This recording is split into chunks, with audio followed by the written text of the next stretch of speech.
Cinema powerful weapon. మంచి చెడు దేనికైనా ఉపయోగించవచ్చు. 100కు 100% మంచి కంటే చెడే ఎక్కువ సినిమాల ద్వారా ప్రచారం జరుగుతుంది. సినిమాల ద్వారా మంచి తీసుకున్నోడు కోటికి ఒక్కడు ఉంటాడో ఉండడో కానీ చెడు తీసుకున్నోడే ఉంటాడు. సినిమా అనేది 100కు 100% ఒక పవర్ఫుల్ వెపన్. ఉదాహరణకు దురంధర్ అనే సినిమాను బీజేపీ వెనుక ఉండి తీయించింది అనేది ఒక ప్రచారం అయితే సాగుతుంది. నోట్ల రద్దును దురంధర్ సినిమాలో మంచి చర్యగా అభివర్ణిస్తూ, ఒక గొప్ప చర్యగా అభివర్ణిస్తూ సీన్స్ తీసింది అనేది చెప్తున్నారు.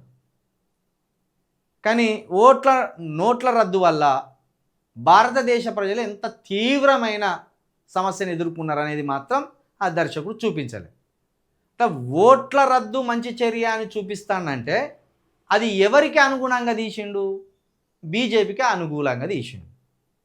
అట్లా కొందరు దర్శకులు ఏం చేస్తానంటే ఈ మధ్య బీజేపీకి అనుకూలంగా సినిమాలు తీస్తాను. ఇప్పుడు భగత్ సింగ్ కూడా, ఉస్తాద్ భగత్ సింగ్ కూడా జనసేన పార్టీ కోసం తీసుకున్న సినిమా అది.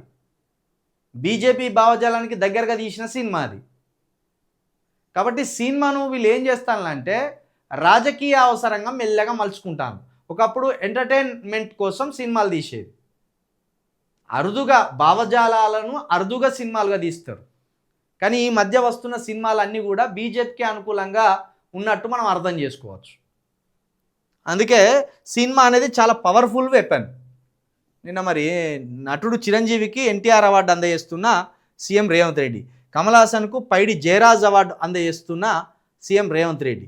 పైడి జయరాజ్ గారు మన తెలంగాణ కళాకారుడు, మన తెలంగాణ యాక్టర్. సినిమా అనేది 100కు 100% పవర్ఫుల్ వెపనే.